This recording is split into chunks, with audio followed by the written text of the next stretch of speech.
I never thought I would be the kind of woman who ends up questioning everything about her marriage. For years, I told myself that my life was stable, maybe even enviable to some people on the outside. I had a husband who provided, who shared his life with me, who had been my best friend long before he became my partner. We built a home together. We laughed at the silly routines of daily life. We even fought sometimes, but nothing that seemed out of the ordinary. To the world, and even to myself, we looked like a couple that had it all under control. But deep down, there were cracks, tiny ones at first, the kind you ignore, because admitting them feels like admitting failure. And I think that's where my story really begins, with the cracks I refused to see. In the early years, everything was easy. We would stay up late talking about dreams and plans. We would send each other texts just to say we missed one another.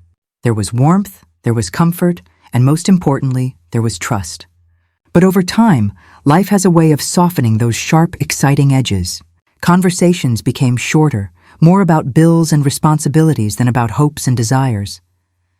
His smile felt different. His eyes didn't linger on me the way they used to. And me.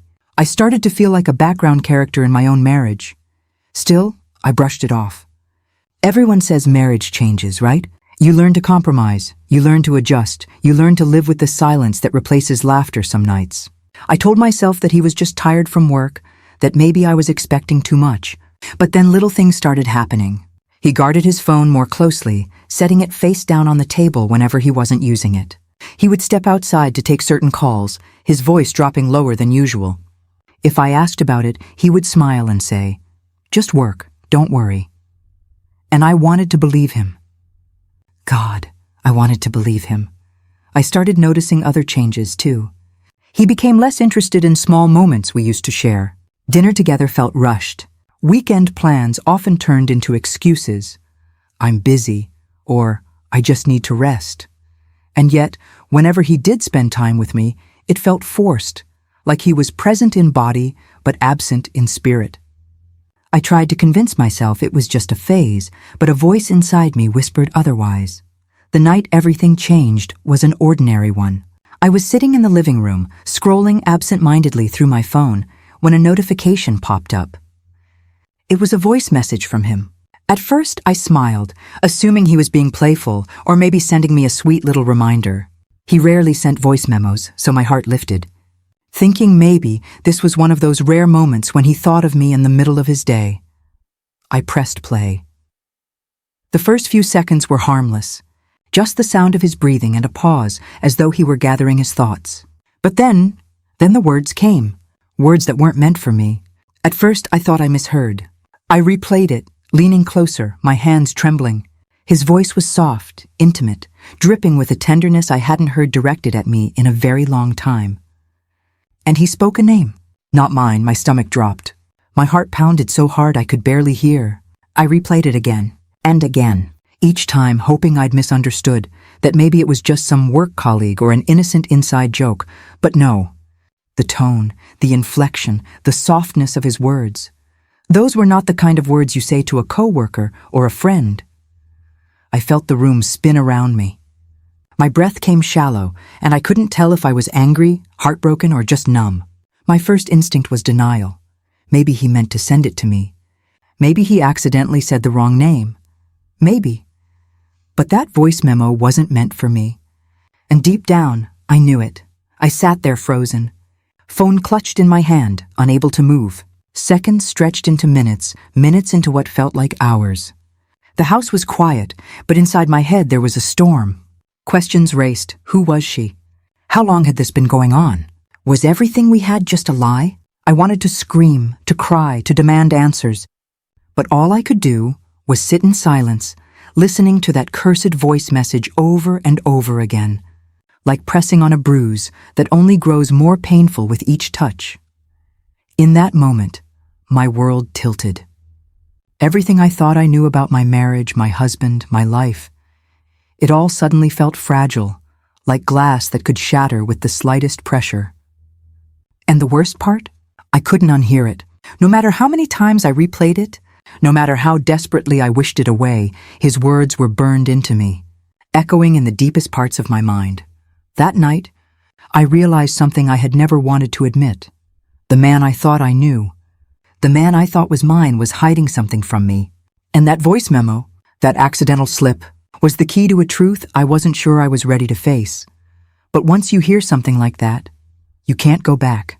You can't pretend you didn't, and I didn't know it then, but that single voice message would change everything. I didn't sleep that night. I couldn't. Every time I closed my eyes, I heard it again. The low timbre of his voice, the way he spoke her name like it was something sacred. It looped in my head like a song you can't escape, only this one wasn't sweet, it was poison.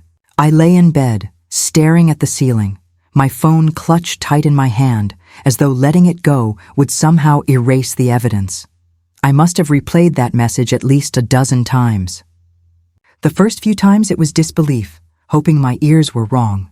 Then came the obsession, searching for hidden meanings in his words, analyzing every syllable, every pause, like a detective poring over a confession. His tone wasn't casual.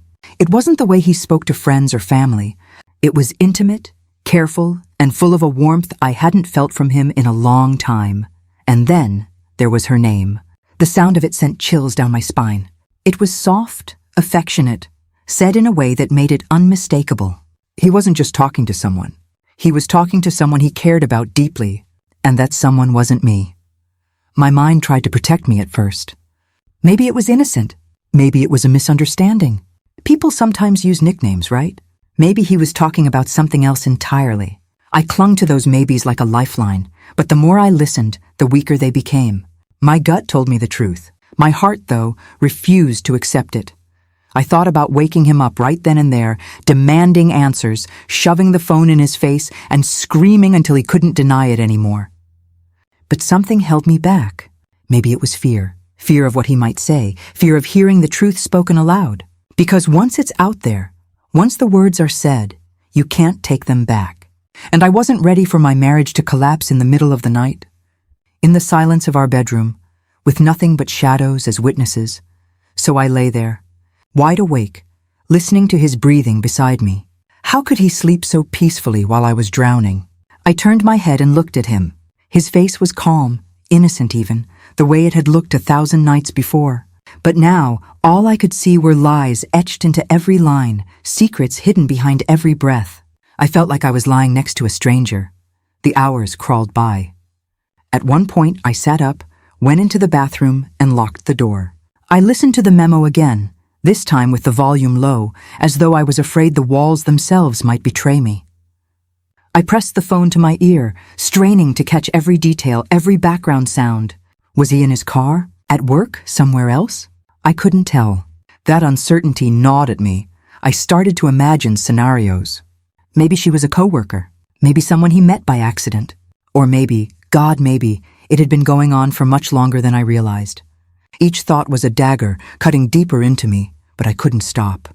It was like my mind needed to torture itself, to prepare me for the worst. By dawn, I hadn't closed my eyes once. The sun peeked through the curtains, painting the room in pale gold, but nothing about it felt warm.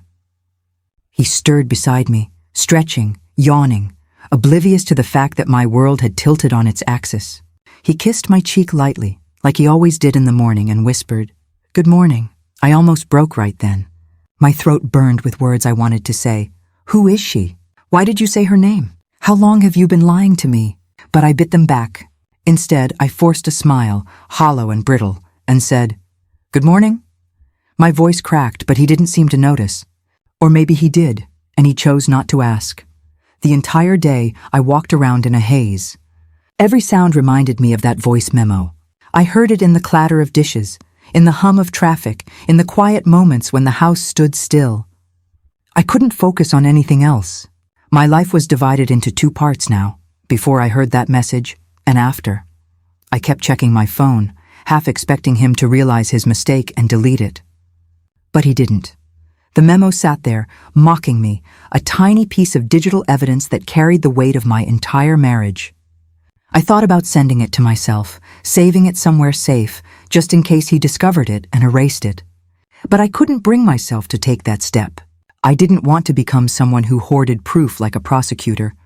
Not yet. That evening, as he sat on the couch scrolling through his phone, I watched him.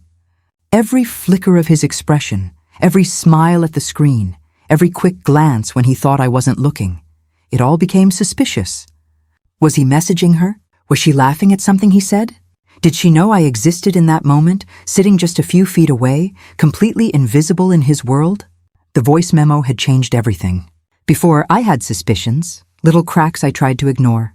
But now I had something concrete, something undeniable. And yet, it was also incomplete. It was just enough to break me, but not enough to confront him. Not yet. That night, as I lay in bed again, my mind wouldn't stop racing. The message replayed in my head on an endless loop. I started whispering to myself, asking silent questions into the darkness. Who is she? How long? Why? And the worst one of all, why wasn't it me? I knew then that I wouldn't be able to let it go. It wasn't just a mistake I could brush off, or a suspicion I could bury. It was real, it was alive, and it had taken root inside me. I could feel it growing, consuming me piece by piece, and that was the beginning of my obsession. An obsession with finding the truth no matter what it cost me. Because once you've heard something like that, you can't unhear it. And no matter how much you want to, you can't go back to the person you were before. I became obsessed. There's no gentler way to put it. From the moment I heard that message, it was like a switch flipped inside me. I couldn't eat without feeling the words echoing in my stomach. I couldn't focus on work, on chores, on anything without hearing his voice whispering her name. Even when he sat across the table from me, smiling casually, asking how my day had been, I wasn't really listening. I was studying him, watching every movement, searching for cracks in his performance. The first night was bad, but the second was worse. I barely closed my eyes. Every time I drifted off, my mind conjured images. Him with her, whispering into his phone, laughing in ways he no longer laughed with me. I would jolt awake with my heart racing, drenched in sweat, only to see him sleeping peacefully, like he carried no weight, no guilt, nothing at all. I started replaying not just the voice memo, but memories. Moments I once dismissed as nothing suddenly became suspicious. That business trip last year where he came home unusually quiet. The late-night text he claimed was from his boss. The way he sometimes dressed better than usual for work, without me prompting him. All those tiny things stitched together into a new, darker narrative that I couldn't unsee. It wasn't just memories. It was the present, too. The way his phone was always within reach, like it had become an extension of his hand. The subtle tilt of his body away from me when he was scrolling. The faint smile that tugged at his lips when he read a message, one that faded the moment I glanced at him. I noticed it all, every single detail, like my eyes had been trained to detect betrayal, and I couldn't stop. I couldn't switch it off. I became hyper-aware of everything he did. When he said he was working late, I checked the time obsessively. When he stepped outside to take a call, I counted the minutes until he came back inside. When his phone buzzed, my heart stopped, waiting to see if he would glance at it and hide the screen from me. But the worst part wasn't watching him. The worst part was watching myself. I didn't recognize the woman I was becoming. I was paranoid, sleepless, constantly on edge. I caught myself rehearsing confrontations in the mirror, whispering angry questions to my reflection, only to break down crying when I realized I had no answers. Only suspicions. At night, I lay awake beside him, listening to the rhythm of his breathing, wondering how many lies had passed those lips. I wanted to shake him awake, to force him to confess, but fear held me back. Fear of what he might say, fear of losing everything, fear of confirming what I already knew deep down, because once he admitted it, there would be no going back. During the day, my obsession followed me like a shadow. At work, I couldn't concentrate. Every time my phone buzzed, I hoped it was some accidental message, another slip that would reveal the truth. I started to check his social media pages more often than my own, scanning for names I didn't recognize, comments that seemed too familiar, likes that carried too much weight. Each click was a descent into madness, but I couldn't stop. I became a detective in my own marriage. Every action, every word, every glance was evidence waiting to be interpreted. Sometimes I thought I found patterns, like the way he seemed more distant on certain days, or how he smiled when a particular notification popped up. Other times I felt like I was losing my mind, like I was inventing a story where there was none. But the voice memo, that was real. That was undeniable, and it gave weight to every suspicion I had. There were moments when I almost convinced myself I was wrong. He would hug me unexpectedly, kiss my forehead, or make me laugh with some silly joke. For a brief moment, I'd think, maybe I'm overreacting. Maybe he still loves me. But then the memory of that voice memo would rush back, and the doubt would choke me all over again. It was like living in two realities at once, one where he was still mine, and another where he belonged to someone else. The nights grew lonelier, even though he was right beside me. I stopped reaching for his hand under the covers, stopped leaning into him on the couch. I couldn't. Every touch felt contaminated by the secret I knew he was keeping. My heart wanted to cling to him, but my mind pulled me away, whispering that he no longer belonged to me. I began to realize that this obsession wasn't going to fade. It was consuming me, piece by piece, turning me into someone I barely recognized. And yet I couldn't stop. I needed answers. I needed to know who she was, what she meant to him, how long it had been going on. Without the truth, I was trapped in a prison of suspicion, replaying that one voice memo until it became the soundtrack of my life. And so, I made a decision. If he wasn't going to give me the truth, I would find it myself. I didn't know how yet, whether I would go through his phone, watch his every move, or follow him when he left the house. But I knew I couldn't stay in the dark any longer. The obsession had become unbearable, because when someone you love whispers another name with tenderness, when you hear a truth that wasn't meant for your ears, you can never go back to living blindly. You can't unhear it. You can only chase it, no matter where it leads, even if it destroys you. And that's exactly where I was heading. Toward destruction, toward heartbreak, toward the kind of truth that can tear a life apart. I started noticing the signs, the ones that had always been there, hidden in plain sight, waiting for me to finally pay attention. It was like someone had turned up the brightness on my life, and suddenly everything I had brushed aside before came into sharp, painful focus. The first thing I noticed was his distance. It wasn't obvious at first. He still kissed me goodbye in the morning, still asked me about my day when he came home, but there was a subtle shift, like his mind was always elsewhere. He laughed less. He looked at me less. Conversations that used to flow so easily turned into short exchanges, as though he was saving his words for someone else.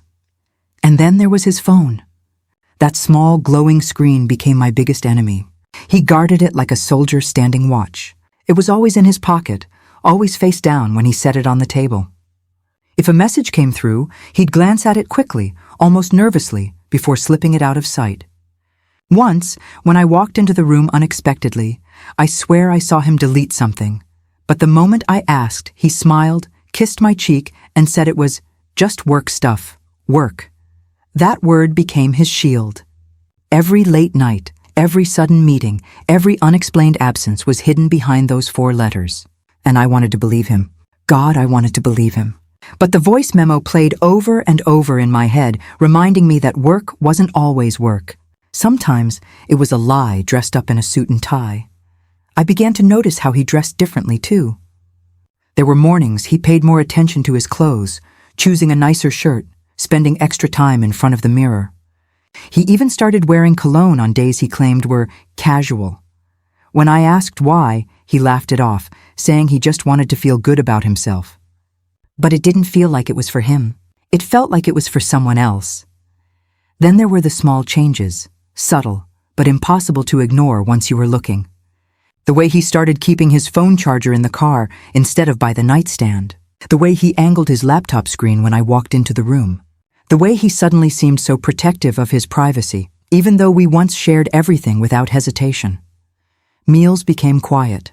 Car rides felt heavy. I started to realize I didn't know what his favorite song was anymore, or who he texted throughout the day, or what thoughts ran through his head when he stared off into space.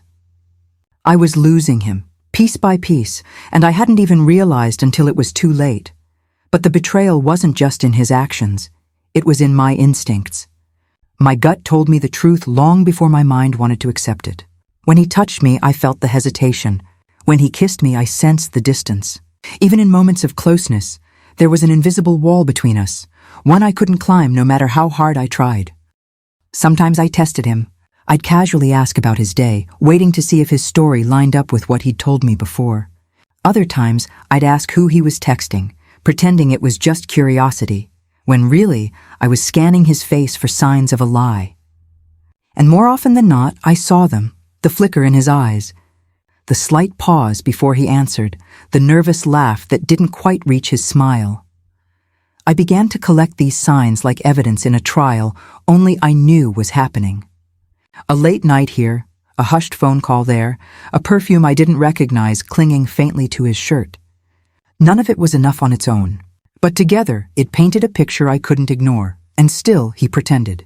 He came home with flowers one evening, like he used to when we first got married. He made dinner, told me he loved me, wrapped his arms around me as though nothing was wrong. For a moment I wanted to believe it. I wanted to sink into that version of reality, where everything was still okay. But then, when he turned away, I saw the notification light flashing on his phone. His expression darkened for a second before he quickly masked it with a smile. That's when I knew. That's when all the little signs came together, forming a truth too heavy to deny. He wasn't just distracted. He wasn't just tired. He was giving himself to someone else, piece by piece, while still holding on to me just enough to keep up the illusion. And the worst part? I let him. I let him because I was too scared of the truth, too terrified of what it would mean for my life, my marriage, my future. So I played along. I laughed at his jokes, cooked his favorite meals, smiled when he kissed my forehead. But inside I was crumbling. Every fake smile felt like a betrayal of myself, every moment of silence like a punishment for not speaking the truth out loud. The signs of betrayal were everywhere, and I couldn't escape them. They followed me into my dreams, haunted me during the day, whispered to me in the silence of the night. And no matter how much I tried to push them away, they kept piling up, each one heavier than the last. It wasn't a matter of if anymore. It was a matter of when I would catch him, when the truth would come spilling out, when the lies would collapse under their own weight, and deep down, I knew that moment was coming, because betrayal can only hide in the shadows for so long. Eventually, it demands to be seen, and I was ready to see it, even if it destroyed me. I told myself I couldn't keep living in this half-truth, circling around the signs like a moth trapped against a window. At some point, I had to break through. I had to know, and so I decided I would confront him. It wasn't some dramatic plan at first. I didn't imagine myself storming into the room, throwing his phone on the table, and screaming for answers. No, what I wanted was clarity. Just clarity. Maybe I was wrong. Maybe my paranoia had spun the voice memo into something it wasn't. Maybe I was the one sabotaging my marriage with doubt. If I asked him directly, if I gave him the chance to explain, maybe all this weight crushing me would finally lift. The first attempt came one evening after dinner. We were sitting on the couch, the TV on, but neither of us really watching. My heart thudded so loudly I was sure he could hear it. I turned to him and said softly, "You've been different lately. Is everything okay?" He glanced at me, then back at the screen. His lips curled into a practiced smile. Work stress. You know how it is. That was it. No pause, no thought, just a neat little answer tied up in a bow. And for a second, I wanted to believe him. But my chest tightened with the certainty that he was lying. Another night, I tried again. I asked who he'd been texting so late. He chuckled, leaned over, kissed my forehead, and whispered, "Just a buddy from work. Nothing serious." His voice was calm, smooth, too smooth. He'd gotten good at this, at dodging questions, at handing me just enough reassurance to quiet me down without really saying anything. But I wasn't quiet. Not inside. Inside, I screamed. One afternoon, when he came home later than usual, I nearly blurted it out. The words sat on my tongue. "I heard your voice memo. I know it wasn't meant for me. Who was it for?" My throat burned with the need to release it. But when he walked in, smiling as though nothing was wrong, my courage crumbled. Instead, I asked if he was hungry. He said no, kissed my cheek, and disappeared into the shower. Every attempt to confront him died before it ever reached the surface. It was like standing on the edge of a cliff, the wind urging me forward, but my legs refusing to move. What if I was wrong? What if I destroyed everything over a misunderstanding? But what if I was right? What if he was really giving his heart to someone else? The doubt twisted me into knots. I couldn't eat. I couldn't sleep. My mind replayed every conversation, every look, every smile he gave me, searching for the hidden cracks. Was his "I love you" genuine, or just routine? When he reached for my hand, was it habit or obligation? I started rehearsing conversations in my head, imagining how I would bring it up. "I need to tell you something I heard. Or be honest with me, is there someone else?" But every version ended badly. He would deny it and call me crazy, or he would admit it and shatter me. Either way, I lost. So I kept testing him in small, cowardly ways. I'd ask questions I already knew the answers to, just to see if his story matched.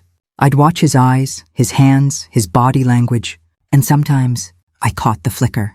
That brief shadow of guilt that danced across his face before he smothered it with a smile.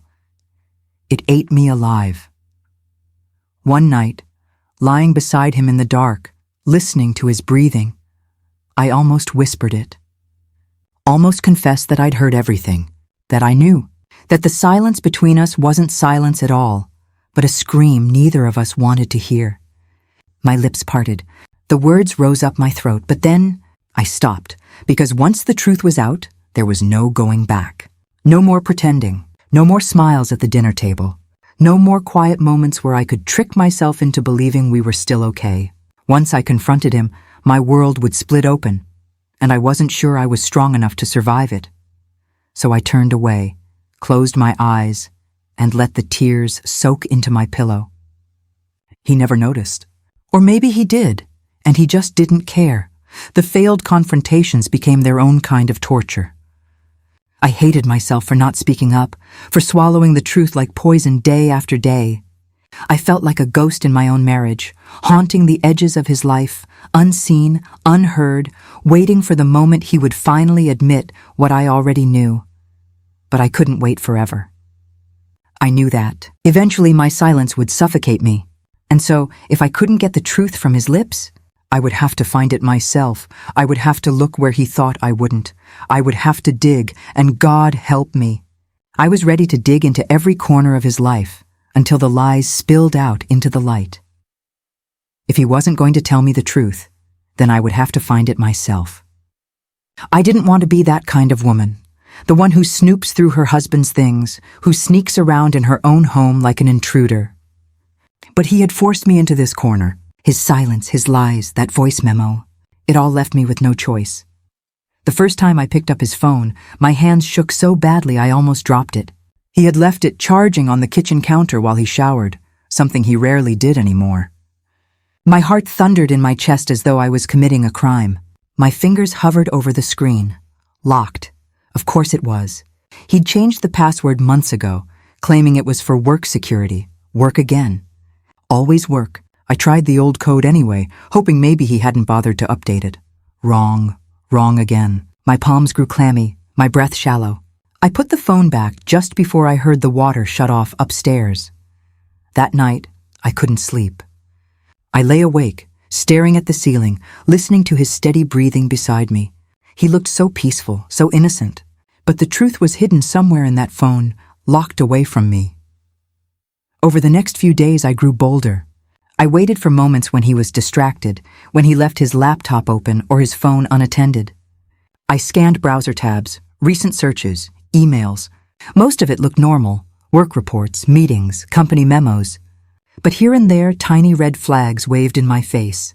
A text notification from a number not saved under a name, an email draft deleted before it was sent. Calendar events marked only with vague titles like Meeting 7 p.m. And then there was the credit card statement.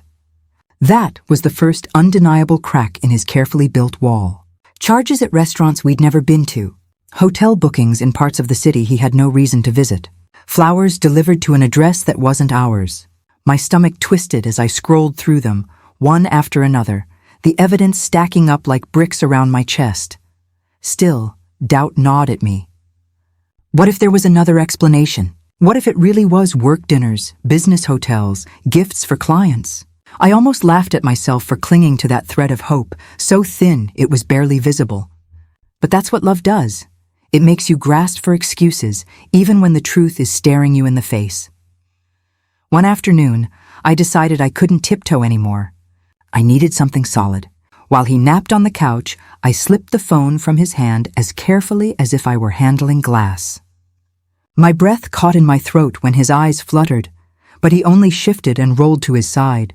I hurried to the kitchen, heart hammering so loud I thought it might wake him. This time, I tried again with the passcode. I didn't know why, maybe desperation, maybe instinct. I entered my birthday. Nothing, his mother's birthday, wrong. Our anniversary, wrong again. My chest tightened, and then, on a wild guess, I typed the date we first met, down to the month and year. The screen unlocked. For a moment, I just stared at it, frozen. It felt like I'd stepped into forbidden territory, like I was trespassing in a place I wasn't meant to see. But I couldn't stop. My hands moved on their own, scrolling through messages, photos, call logs. That's when I saw it. The name. Or rather, the lack of one. Just a number at first, but dozens of messages, threads stretching back months.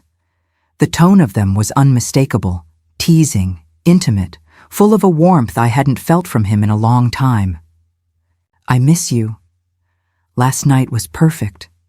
When can I see you again? My throat closed, tears stinging my eyes. Each message felt like a knife carving into me, and yet, I kept scrolling, kept torturing myself with every word, every emoji, every late-night promise whispered through text. And then I found it, a voice memo.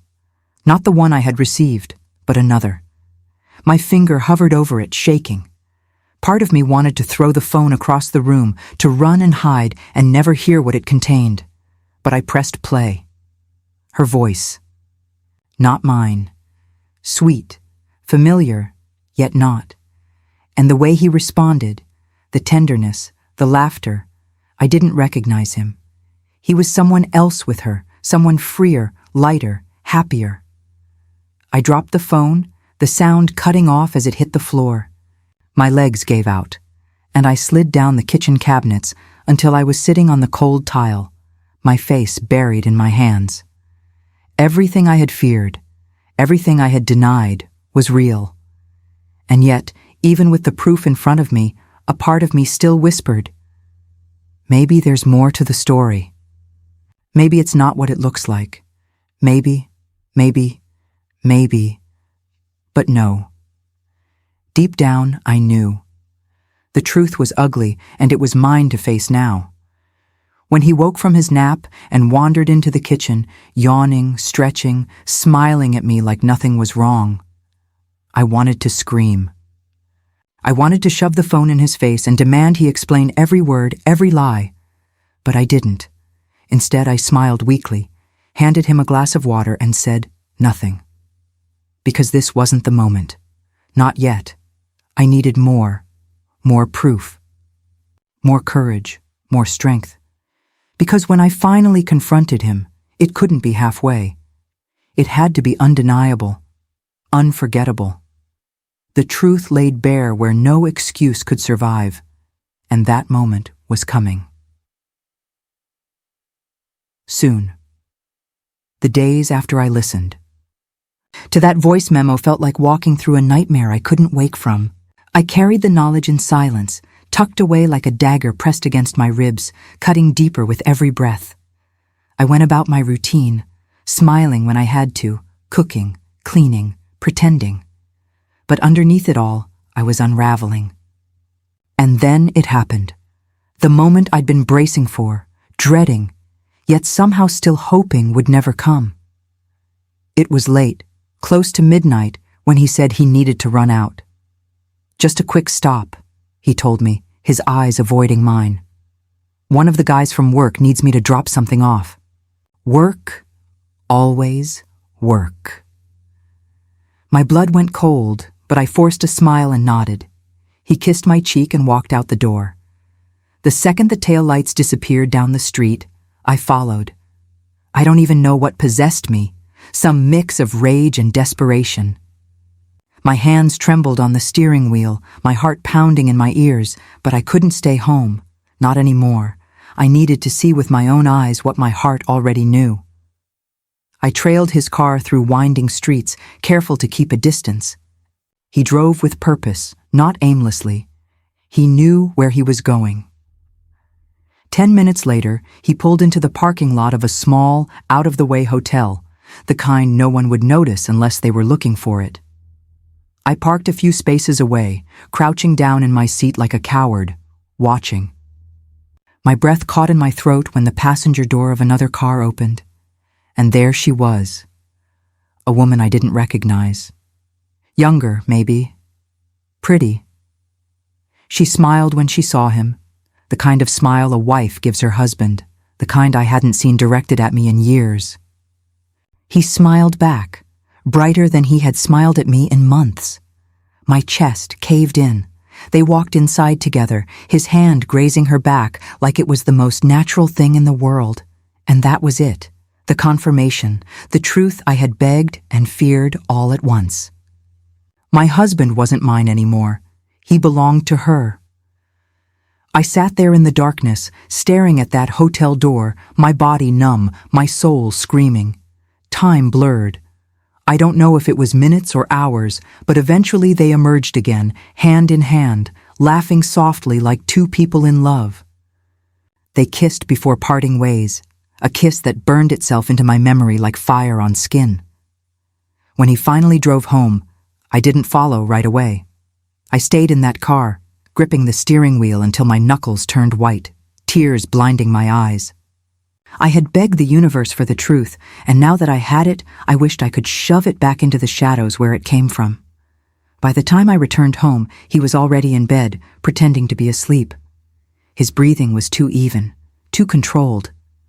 I stood in the doorway, watching him in the dim light, and for the first time, I felt like I was looking at a stranger. The man I had loved, trusted, built a life with. He was gone. Replaced by someone I didn't recognize. Someone capable of betraying me so easily, so completely. The discovery didn't just break me, it hollowed me out. Every memory we had shared suddenly felt poisoned. Every "I love you" replayed in my mind, dripping with deceit. I wanted to scream at him, to shake him awake, and demand answers. But the words stuck in my throat, choking me. Instead, I crawled into bed beside him, my body trembling, my eyes wide open in the dark. I could smell her perfume faintly clinging to his shirt, floral and unfamiliar. My tears soaked into the pillow, silent and endless, while he lay there pretending. The next morning, I watched him move through the kitchen like nothing was wrong. He poured coffee, kissed my cheek, and asked if I had plans for the day. His voice was steady, calm, practiced. And I realized then just how deep his lies ran. He wasn't even flinching anymore. He had built an entire second life right under my nose, and he wore it like a second skin. And yet, as broken as I was, I stayed silent. Because I knew the confrontation was coming, and when it did, I wanted to be ready. I wanted every detail burned into my memory so that when the truth finally came out, he wouldn't be able to escape it. But silence is its own kind of poison. It seeps into your bones, rots you from the inside out. And as the days passed, I felt myself growing colder, harder. The discovery had changed me. I wasn't his wife anymore, not in the way I once was. I was a shadow, watching, waiting, gathering strength for the storm that was about to break. Because betrayal can't be buried forever. It always claws its way to the surface. And when it does, it destroys everything in its path. And I was ready, finally, to let it burn. The days after that night blurred together like a fog I couldn't escape. I moved through my own home like a stranger, every sound amplified, every silence unbearable. The discovery had cracked something deep inside me, and I could feel the pieces shifting, scraping against one another, refusing to settle. I thought betrayal would make me angry right away, that I'd scream, throw things, demand answers. But it didn't. What I felt first was grief. A grief so heavy it pinned me to the floor when no one was watching. I mourned him, not the man snoring softly in the next room, but the man I thought I knew, the man I thought I had built a life with. That man was gone, and in his place was someone I couldn't recognize. I cried in the shower so he wouldn't hear. I cried into my pillow at night, my body turned away from his so he wouldn't see my shoulders shake. Some mornings I woke up hoping it had all been a dream, that I'd reach for him and find safety again. But then I'd catch the faint scent of her perfume lingering on his jacket, or see a message light up his phone that he quickly turned face down, and I knew the nightmare was real. Anger came next, slow and sharp. It wasn't loud, it was quiet, coiled deep inside me like a snake waiting to strike. I'd watch him butter his toast, tie his shoes, adjust his tie, and I'd wonder how he could move so easily while I was suffocating. How could he sip his coffee with steady hands when mine shook just holding a cup? How could he look at me, kiss me, talk to me, knowing I knew nothing but lies? There were moments I wanted to confront him right then, to scream until the walls shook, to tear the mask from his face. But I didn't, because every time I pictured it, I saw the outcome splinter into 100 pieces. He'd deny it. He'd call me paranoid, he'd twist it back on me. Or worse, he'd admit everything, and then what? Would he leave? Would he stay out of pity? Would I ever be able to breathe again either way? The uncertainty was its own torture. I couldn't eat, I couldn't sleep. My thoughts chased each other in endless circles, a loop of what-ifs and maybes and should I. I began pulling away from friends, avoiding calls, making excuses. I couldn't tell anyone. How could I? To say it out loud would make it real, and I wasn't ready for real. But even in my silence, my body betrayed me. I caught myself flinching when he touched me, pulling back when he leaned close. He noticed. I'm sure he did, but he never asked why. Maybe he didn't want to know. Maybe he already knew and just didn't care. At night, I lay awake, staring at the ceiling, the weight of his breathing beside me unbearable. That voice memo still replayed in my head, mixed now with the image of him holding her hand, smiling at her like I was a ghost. Sometimes I wondered if I was the ghost, that maybe I'd already died inside, and all that remained was this hollow shell going through the motions of being a wife. The turmoil twisted me in ways I didn't expect. Some days I found myself planning an escape, imagining packing a bag, leaving a note, walking away. Other days, I clung desperately to the idea that maybe, somehow, we could fix this, that maybe I could forgive him, if only he chose me again. But forgiveness is a cruel fantasy when the wounds are still open. And mine bled fresh every time I looked at him. The hardest part wasn't even the betrayal itself. It was the normalcy, the way he continued living life as if nothing had changed, as if the lies weren't rotting us from the inside. He still laughed at TV shows, still texted me reminders about groceries, still told me to drive safe when I left the house. He acted like my husband, but every word, every action felt counterfeit, like counterfeit bills passed off as real currency. They might fool others, but I knew the truth. I started writing in secret, scribbling in a journal I kept hidden. I poured every thought onto those pages, the rage, the grief, the questions. It was the only place I could breathe freely, the only place I could scream without being heard. And slowly, through that writing, I realized something. The turmoil wasn't just about him. It was about me, about the years I had silenced my own instincts, ignored the whispers in my gut, allowed myself to be lulled by sweet words while my heart screamed for the truth. I had betrayed myself long before he betrayed me. That realization didn't make the pain easier. But it did make it clearer. If I stayed silent forever, I would keep betraying myself. And that was one betrayal I couldn't live with anymore. So I began to prepare, not for another night of snooping, not for another day of quiet suffering, but for the moment I knew was coming. The confrontation, the storm, the end, in whatever form it took. I didn't know what I would say yet. I didn't know how I would say it. But I knew this. When the words finally left my lips, there would be no going back. And maybe that was exactly what I needed. Because sometimes, the only way through the wreckage is to set the match yourself, to let the flames rise, and to see what survives the fire. The morning of the confrontation wasn't planned. I hadn't circled a date on the calendar or rehearsed my lines in front of the mirror. It just happened.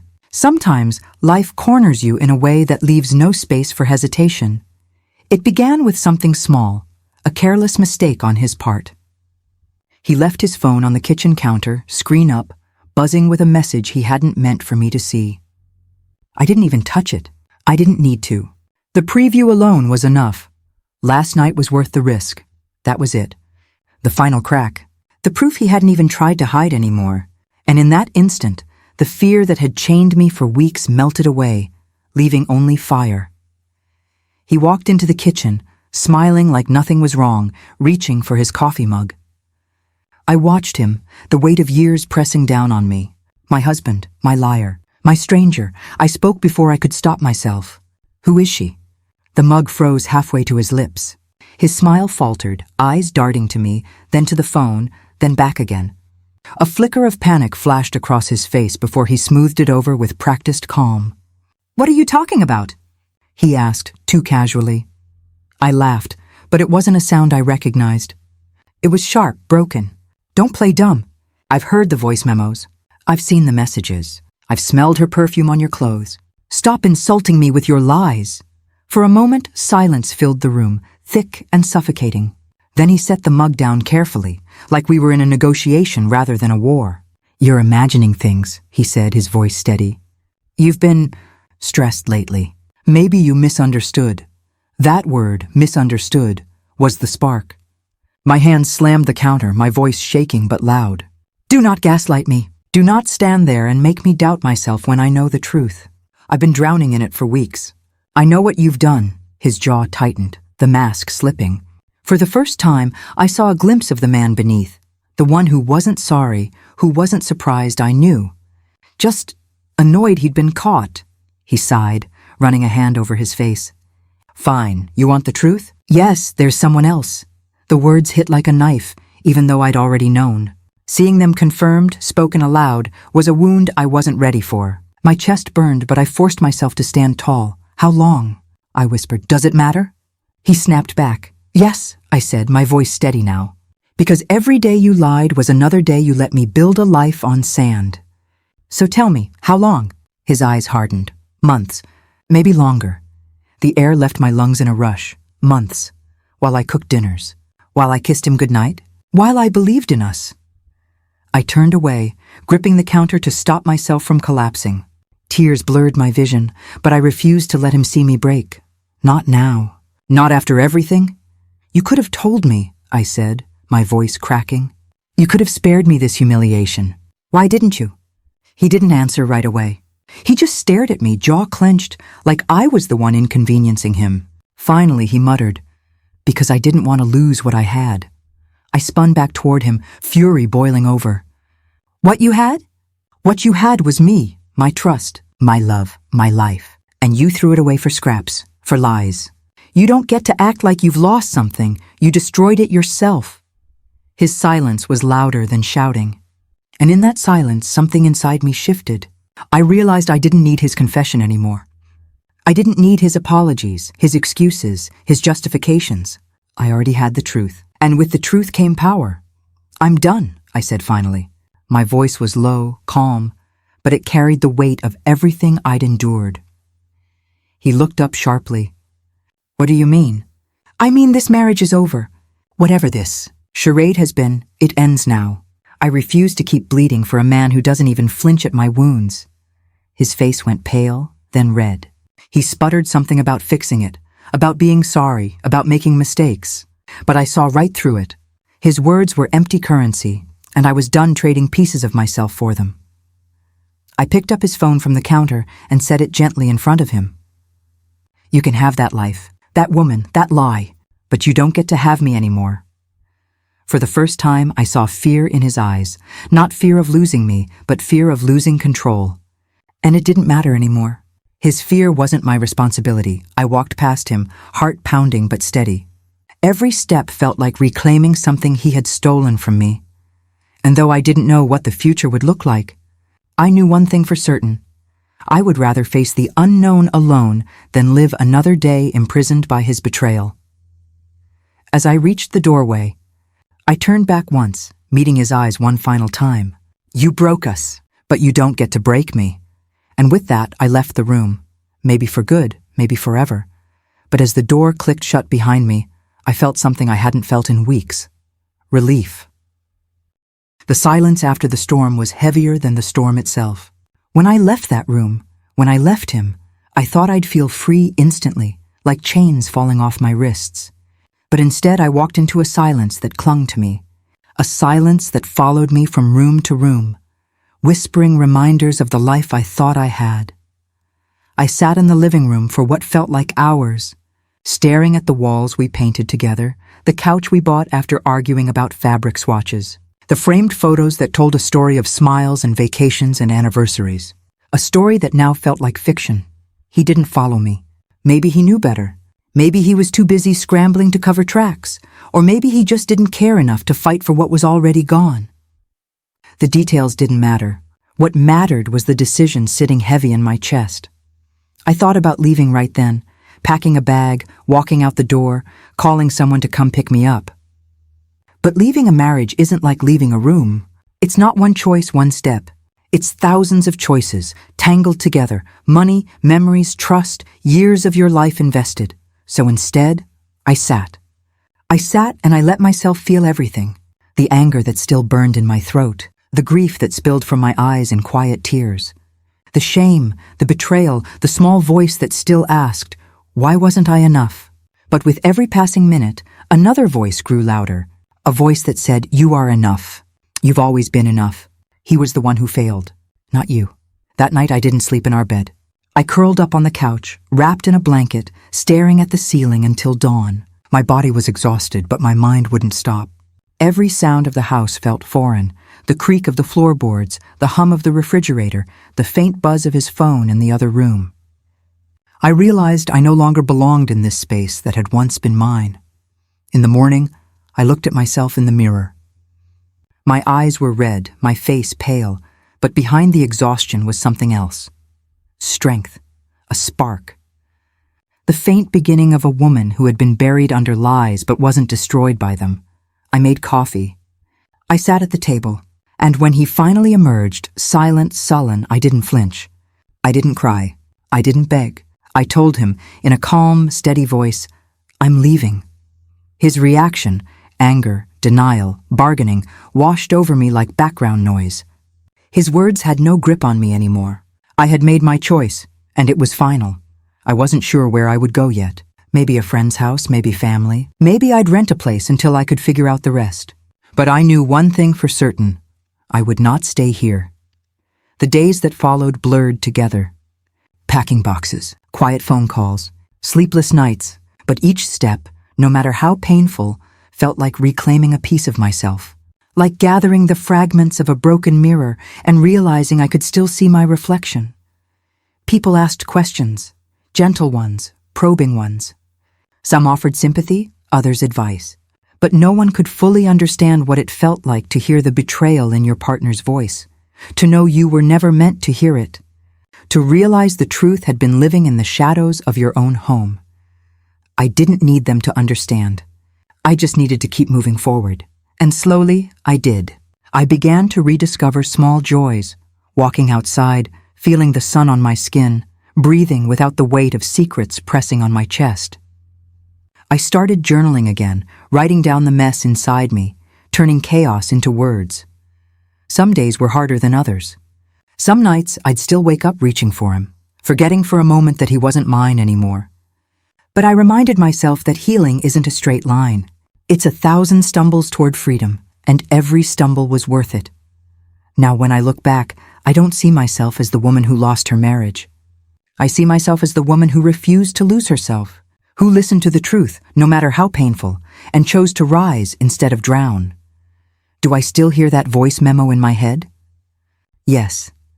Every night, sometimes in dreams, Sometimes in the quiet moments when the world slows down, I hear the laughter, the tone, the betrayal woven between words that were never meant for me. But here's the difference now. It doesn't break me anymore. It reminds me. It reminds me of the day I stopped living in someone else's lies and started living in my own truth. And maybe one day the sound will fade completely. Maybe one day it won't echo so loudly in my mind, but until then, I carry it like a scar, visible to no one but me, but proof that I survived, because in the end, he may have broken us. But he didn't break me, and that voice memo, it still plays in my head every night, but I can't unhear it.